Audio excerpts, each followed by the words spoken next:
Okay, wait. Okay, now we go. Wow.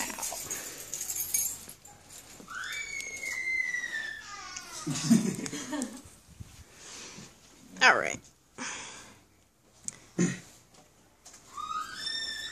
Mother Nature can always be unpredictable, which can make her extremely powerful and fierce.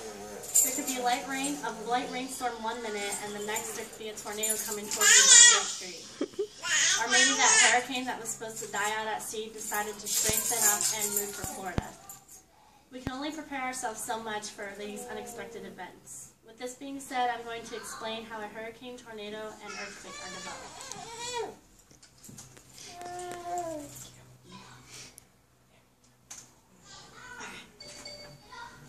First off, according to NASA's website about hurricanes, depending on where they occur, hurricanes are called different names such as cyclones and typhoons.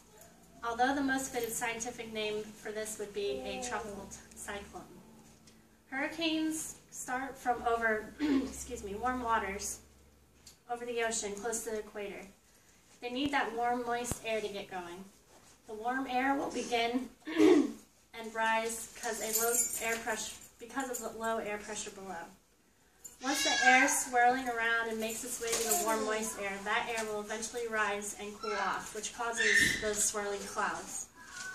As this continues, the circle of spinning cloud bands get larger with time. A fun fact that I found interesting was that when a storm takes form on the north side of the equator, it will spin counterclockwise, and if it is formed on the south side of the equator, it'll go clockwise. Finally, the last to form on a hurricane would be the eye. The eye forms as the system's momentum gets faster and stronger.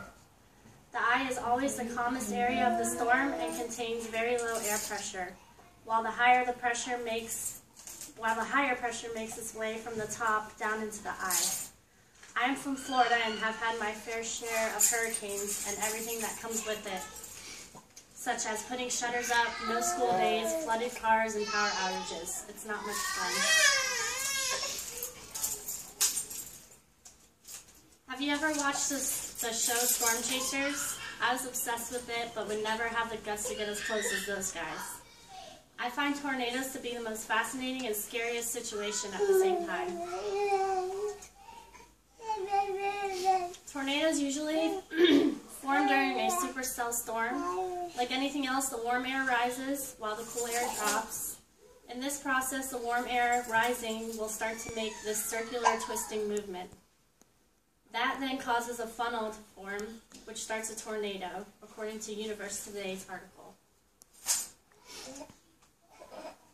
With those important details, a few other things need to happen in order for a full-on tornado to occur. There first needs to be a wind change direction. The altitude needs to increase in order for it to occur, which will also help with the horizontal spinning effect. With that air rising, the updraft of this storm will switch the air in motion from horizontal to vertical. The rotation will then start to pick up. As this is happening, a wall cloud begins to take its form, and there you have it, a tornado develops. It's a fast and ferocious freak of nature, and it's here and gone within a minute. Lastly, we're on to earthquakes. How an earthquake happens is pretty easy to explain. It starts with two tectonic plates that are breaking apart along the fault. Like the geographical article states, we all have our faults, and this includes the planet Earth. Oops, that one was supposed to be there. These faults have rough edges and constantly get stuck on one another. So when they do finally separate, a tremendous amount of energy is released.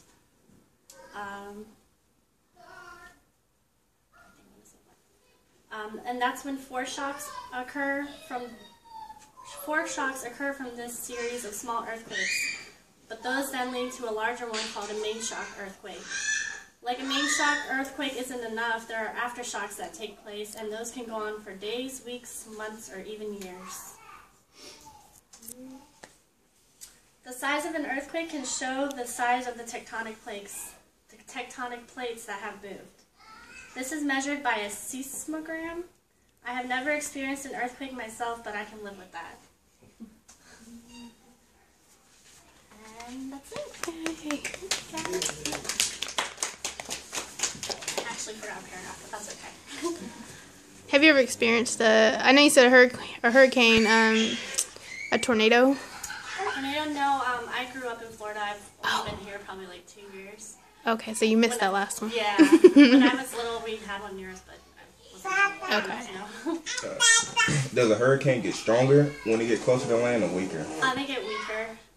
Yeah, the water, when it's over the water is when they get most of their strength, and then the obstacles break it up a little bit. But sometimes, like, we've had one where it went through Florida and then came back around and hit us again. Wow. I forget which one that was, though. Questions? Are you real interested in water or the weather? I am. I used to want to be a meteorologist a couple years ago, but I changed my mind to nursing. But if that doesn't work out, that'd probably be my second choice in career. Good job.